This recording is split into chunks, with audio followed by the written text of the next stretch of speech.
இன்னைக்கு தேர்ஸ்டே இந்த வீக்கெண்டுக்குள்ளே நம்ம வெண்பாவை நல்ல விதமாக மீட்டு வீட்டுக்கு கூட்டிகிட்டு வந்துருவாங்க அப்படின்னு சொல்லி நீங்கள் நினச்சிங்கன்னா இந்த வீடியோவுக்கு லைக் பண்ணி உங்களோட கருத்துக்களை தெரியப்படுத்துங்க. ஏன்னா ஒவ்வொரு நாளுமே நம்ம ப்ரொமோ பார்க்குறப்ப இன்னைக்காச்சும் வெண்பாவை காப்பாற்றிடுவாங்களா அப்படிங்கிற ஏக்கங்களை தான் ஏற்படுத்தி இருக்கிறாங்க.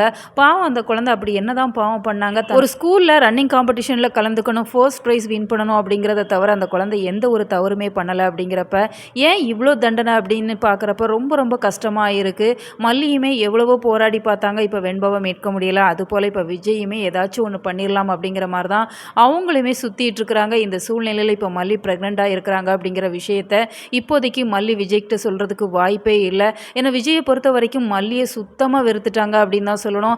எனக்கு என் பொண்ணு வீட்டுக்கு வரணும், அது வரைக்கும் நான் யாரை பற்றியுமே நான் கவலைப்பட மாட்டேன், என் பொண்ணை தொலைச்சிட்டேன் அப்படின்னு சொல்லி தொடர்ந்து மல்லியை ப்ளேம் பண்ணிகிட்டே இருக்கிறாங்க.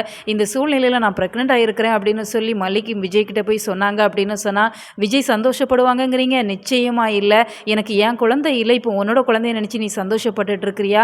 இதுக்காக தான் என் குழந்தைய தொலைச்சியா அப்படிங்கிற மாதிரி அவங்க மேலே ஒரு தவறான வார்த்தைகளை சொல்லிட்டாங்க அப்படின்னு சொன்னால் நிச்சயமாக மல்லியால் அந்த வார்த்தையை ஏற்றுக்க முடியாது. அப்படிங்கிறதால தான் இப்போதைக்கு வேணாம் அப்படிங்கிற மாதிரி அவங்க கிட்ட மறைச்சிட்டு இருக்கிறாங்க. அடுத்ததாக இதில் பல பிரச்சனைகளும் இருக்குது. ஏன்னா ஏற்கனவே கதிரேஷன் என்னோட பேத்தியை தொலைச்சிட்டிங்க அப்படிங்கிற மாதிரி மல்லி மேலே கோபத்தில் இருக்கிறாங்க. உனக்கு இன்னும் ஒரு நாள் தான் டைம், அதற்குள்ளே என் பேத்தி வரல அப்படின்னு சொன்னால் நிஷாவை வச்சு உனக்கு கழுத்தை பிடிச்சி வெளியில் தள்ளிடுவேன் அப்படிங்கிற மாதிரி ஆல்ரெடி வார்ன் பண்ணிட்டு போயிருக்கிறாங்க. அடுத்ததாக ராஜியுமே அவங்கள குத்தி குத்தி காமிச்சிட்டே தான் இருக்கிறாங்க. அந்த குழந்தைய தொலைச்சிட்டு உன் குடும்பத்தோட இங்கே டேரா போடலாம் அப்படிங்கிற மாதிரி முடிவு பண்ணியிருக்கிற, இந்த சொத்துக்களெல்லாம் அபகரிக்க தான் நீ இருக்கிற அப்படிங்கிற மாதிரி அவதூறாக பேசிகிட்டு இருக்கிறாங்க. இதெல்லாம் தெரிஞ்சுது அப்படின்னு சொன்னால் அவங்களையுமே சொல்லவே வேணாம், நீ ப்ரெக்னெண்ட்டாக இருக்கிற அப்படிங்கிறது உனக்கு ஆல்ரெடி தெரியும், அதனால தான் நீ வெண்பாவை தொலைச்சிட்ட அப்படிங்கிற மாதிரி தேவையில்லாத பழிகள்லாம் போடுவாங்க. அப்படிங்கிறதால இப்போதைக்கு மல்லி இந்த விஷயத்தை வெளிப்படுத்தாமல் இருக்கிறது தான் ரொம்ப ரொம்ப நல்லது. வெண்பாவுமே கூடி சீக்கிரம் வீட்டுக்கு வரணும். விஜய், மல்லி, வெண்பா 3 பேரையுமே அந்த சந்தோஷமான ஹாப்பியான ஃபேஸ் எல்லாம் பார்க்குறதுக்கு ரொம்ப ரொம்ப ரசிகர்கள் எக்ஸைட்மெண்ட்டாக காத்து இருக்கிறாங்க.